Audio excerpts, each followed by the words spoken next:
All City Network here for our final day in San Diego for the 2022 MLB Winter Meetings. Patrick Lyons, Jesse Friedman, Ryan Herrera. Gents, this is a great time to talk about the shenanigans. That's the word I like. The shenanigans that we've gotten into and just the good time that we've had down here at the epicenter of the entire baseball world. No players necessarily, a couple actually. We'll get to that.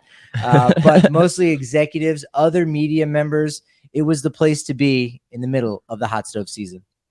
It's just wild, like walking into this hotel, and within about 30 seconds, I saw Ken Rosenthal.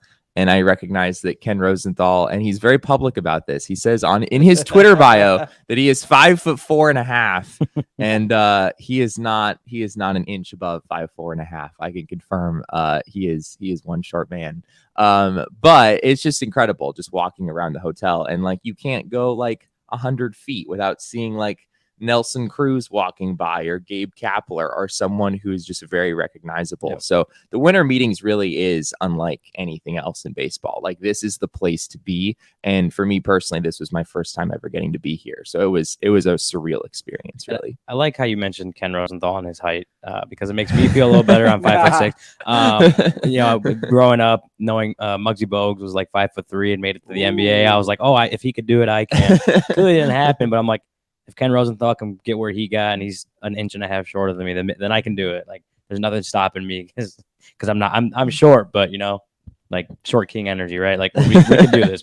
I get there one day. Yeah, there's a lot of people just hanging around the hotel in Vegas in 2018. There was a lot more. Again, you're in a casino, so people have to go from one point to the other. But the hotel is pretty self-contained. There are a couple fans there. In fact, we'll talk about someone you wanted to talk to, but there was a young man and his dad waiting to talk to this person, not a player, and just kind of waiting with bated breath. It's kind of interesting that fans could come to this event, and that, in fact, there might not even be more than there is. I don't know if the hotel's booting people out or whatever, but you could at least come down, walk through the lobby once or twice, and again, see some of those people that we've been able to see.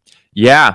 I was not the only one waiting in line to talk with Jeff Passan last night. Stay tuned, everyone, because I'm writing a pretty fun story, what I hope will be a fun story. I have some quotes from Ken Rosenthal and some other recognizable baseball journalists, but I tried to get Jeff Passan for this story, and I waited for Jeff Passan for maybe an hour and a half. You gave me your car. You just gave me your car. I told Patrick to go walk to the parking lot and bring my car around because I had no idea how long I'd be waiting for Jeff Passan. And in reality, it took way longer than I ever anticipated. I went back to our Airbnb, changed, worked on a story, and then came back. But you got your guy. I eventually got my guy. Whether or not he'll be able to participate in this story to be named later that I'm writing, that remains to be seen. But I did talk with Jeff Passan, and that was a pretty cool experience. I actually had him on a podcast when I was like maybe like 15 or 16 years old, something like that, on the Web Gem podcast. That was our favorite night. That was like, when we just learned a lot about Jesse. We learned a lot about Jesse. Went through his like Facebook messages from high school and like discovered some things in his past that you may not want PHNX to learn about. or reaching out to someone, say, hey, I'd love to talk to you for the pod, and then getting their the receipt for the restaurant they had just ate at. And that was the only communication back. Oh, that was an accident. Can you address the original message there? Or no. After sending me a receipt, he could have at least offered like, okay, I'll come on the show. But we won't throw him under the bus. You did tell him though. I did tell him, and that was hilarious. Ryan, did you have a favorite person that you ran into or favorite moment from this week?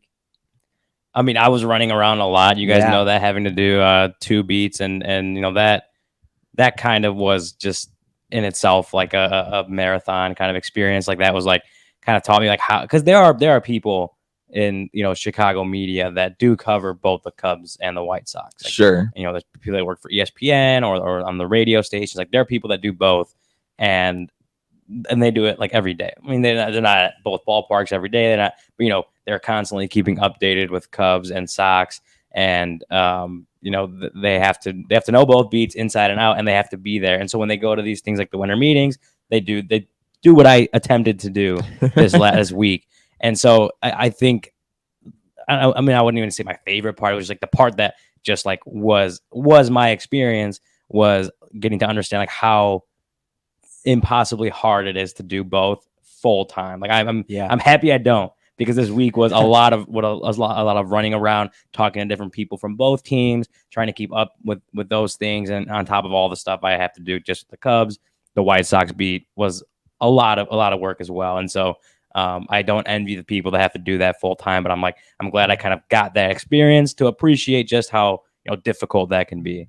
So what you're saying is that next year you want to do 3 teams instead of 2. Oh, right? no, you can you can hop in for me if you want. Okay, all right. I know for you, it was being like on the inside and learning some things. Being in the war room, being in the suite of the general manager, and getting that more intimate feeling. Like you've been there, you know your way around Wrigley Field, but knowing your way around the interpersonal stuff in the front office is, again, a thing you can only get when you're down at the winter meetings. No, 100%, and I think that's why it's so important. Is like you said, like GM meetings in the same way, as you're there, you're able to talk to them and get the inside scoop that you can't get. Like some of these things don't get shown on TV, don't get played on the like audio doesn't get played on the radio. Like there are some things that just the general public doesn't get to know because they're not broadcast anywhere, right?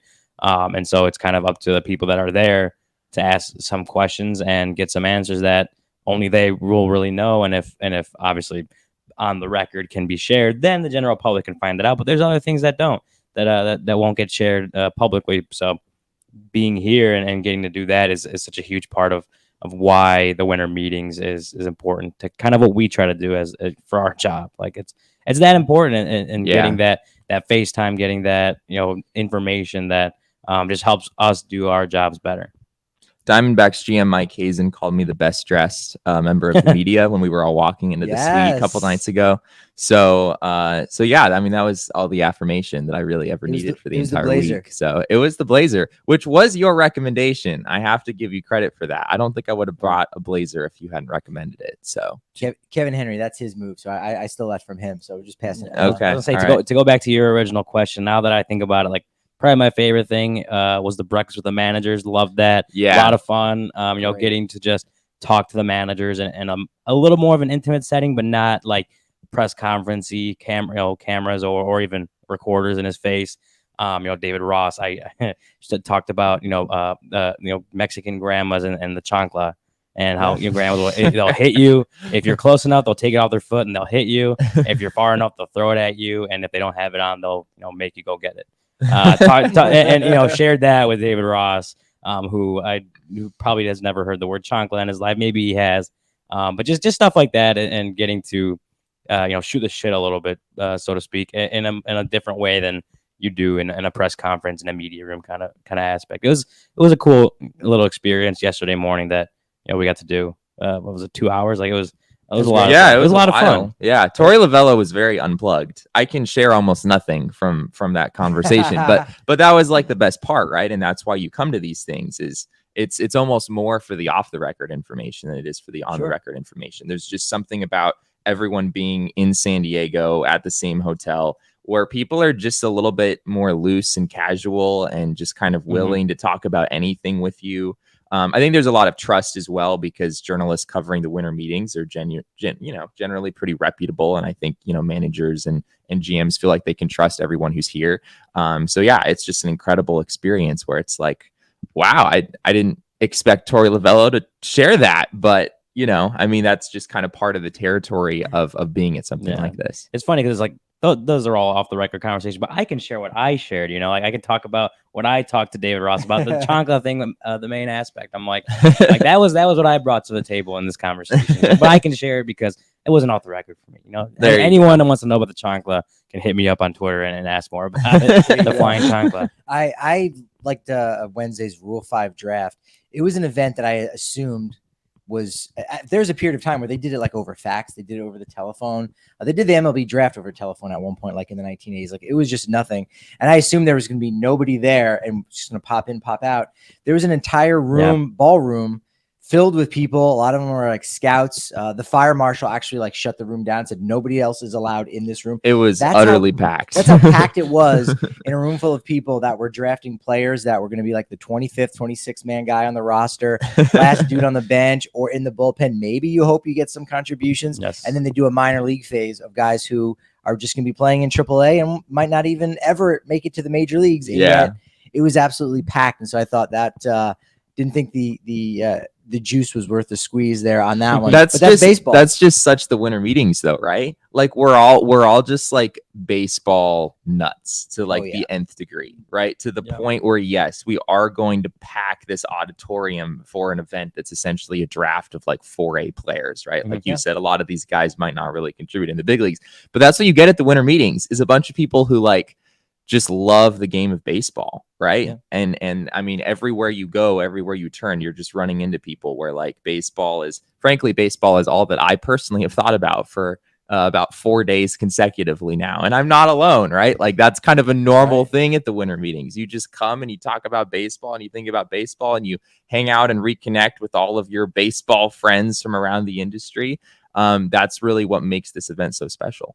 You see Joey Bats. I didn't see him. You guys saw him. I did see Joey Bats just walking around the lobby. I actually saw him multiple times. He was in the lobby for a while. If he had just popped back out there, you may have caught a glimpse of him. He still had the beard. Like he's recognizable. You can't mistake him. Yeah. Very. Howie Kendrick was around. Very, very recognizable full beard still on his face. Yeah, you could recognize some of the players. Yasiel Puig, I saw it. I'm like, that looks like Yasiel Puig with like an extra 25 pounds.